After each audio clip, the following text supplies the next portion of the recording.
Ce soir, ce sera un one-man show. Nous avons avec nous Dominique Bellec, qui est directeur de collection et fondateur du Passager clandestin. Bonjour. Bonjour, bonjour. Voilà, ça c'est pour la caméra, c'est les formalités. Après, on va rentrer dans la...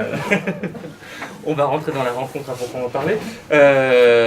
Bon, le texte qu'on a lu en départ nous semblait d'actualité et c'était intéressant aussi de parler un peu de... Ça concentre beaucoup de choses de la maison d'édition, la littérature, une forme d'engagement, une manière de parler du monde au travers des textes. C'est ce qu'on va essayer d'explorer ce soir avec toi. On va commencer par le début. Il y a une question que j'oublie à chaque fois et qui pourtant qu'on me demande après, c'est pourquoi la maison s'appelle le Passager clandestin.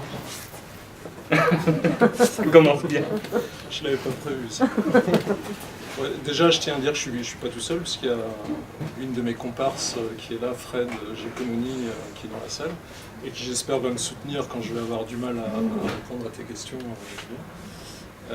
Sur le nom de la maison d'édition, en fait, on est un peu sur des explications a posteriori, c'est-à-dire que la maison d'édition a été fondée en 2007 par Nicolas Bayard, qui n'est pas là ce soir, mais qui vous salue tous, et qui a monté cette maison après avoir fait un parcours dans les télécoms. C'était un cadre supérieur des télécoms. Il a réinvesti son pécule de licenciement dans une activité éditoriale. Je refais un peu l'historique, juste pour situer un peu les choses. Il a publié un certain nombre de titres qui ont été un peu fondateurs sur le contenu éditorial de la maison d'édition, des titres comme, qui ne sont pas là ce soir, mais qui sont certainement sur les tables de la librairie, comme la désobéissance civile de Thoreau, donc une collection consacrée à la réédition et qu'on a continué à explorer par la suite. Il a publié quelques essais qui étaient un peu préliminaires dans la construction de la maison d'édition.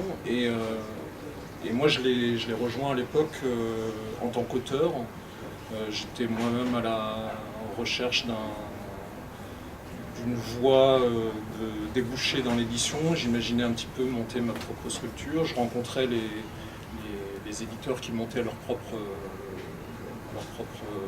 maison à l'époque. Et j'avais rencontré Nicolas en rencontrant quelqu'un qui s'était lancé dans l'aventure éditoriale et en me disant je vais pouvoir peut-être recueillir des informations qui me seront précieuses dans ma propre démarche.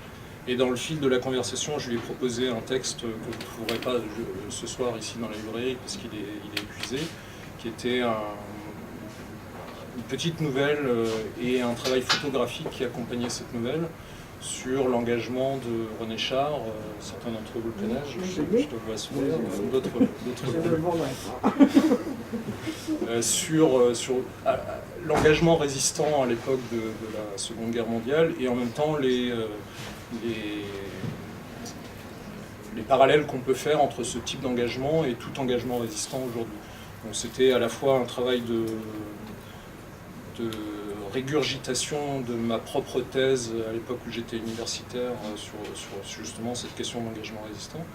Et donc dans la discussion avec Nicolas, alors que j'essayais d'apprendre un petit peu ce qu'était le travail d'une maison d'édition naissante, on en est assez vite venu à l'idée qu'il fallait qu'on publie ce texte ensemble.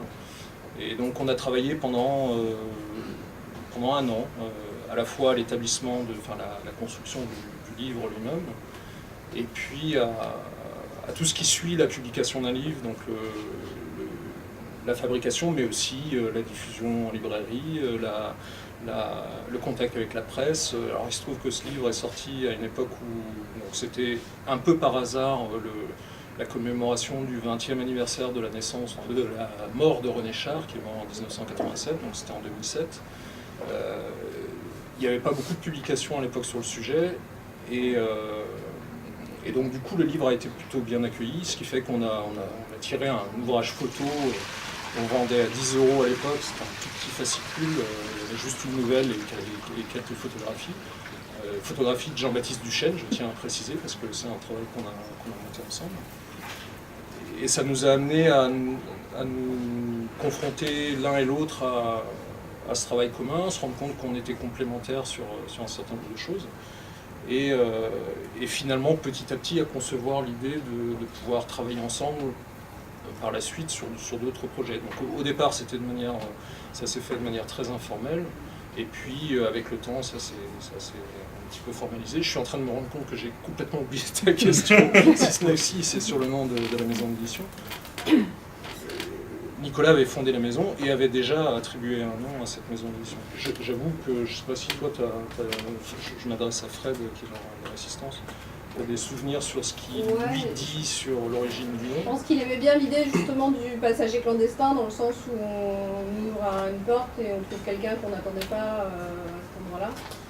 Donc non pas sur du tout le côté négatif ni dramatique de tout ça, mais vraiment sur peut-être justement parce qu'il venait d'un autre milieu que l'édition, que c'était pas forcément prévu qu'il fonde cette maison et qu'il fasse ça un jour, d'être le passager clandestin de l'édition en fait. À un moment, on se rend compte qu'il y avait quelqu'un comme lui dans le paysage de l'édition.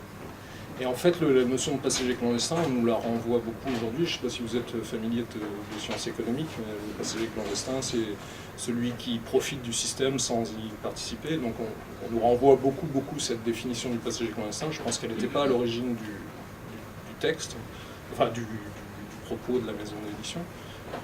Mais rétrospectivement, on peut retrouver dans cette notion de passager clandestin la notion de passage, donc de transmission.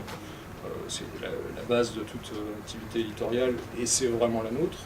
Et puis la notion de clandestinité qui est de moins en moins réelle maintenant que je parle devant une caméra, mais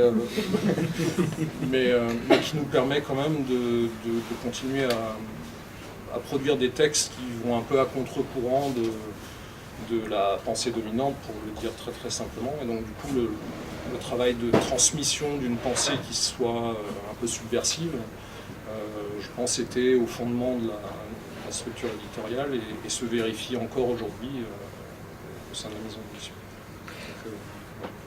Par rapport à ce que tu dis, ça prend de multiples formes, puisque la maison a quel âge? Donc 2007, 7 ans. 7 ans, elle tire sur sa 8e année. D'accord. En 7 ans, vous avez quand même un assez beau catalogue et vous êtes parti vous avez exploré plein de directions différentes.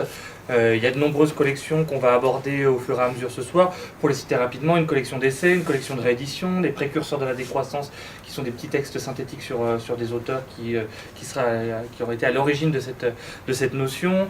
On a les 10 chroniques, qui est la dernière année des collections, qui est une collection de littérature de science-fiction. Les transparents, qui est une collection dont on va beaucoup parler tout à l'heure, qui remet en cause l'histoire, et notamment l'histoire de la colonisation.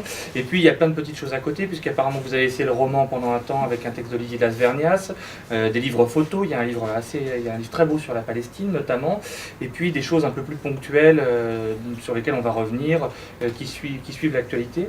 C'était déjà prévu à l'origine, ou ça fait partie du projet de base de ne rien se refuser, ou ça transcrit quelque chose qui s'est fait au fur et à mesure dans l'envie de s'approprier, de se construire des outils pour faire passer une pensée? La dernière option. Non, mais c'est vrai que le fait de travailler l'édition à travers des collections, c'est un outil assez pratique, la collection, parce que ça permet de définir des cadres.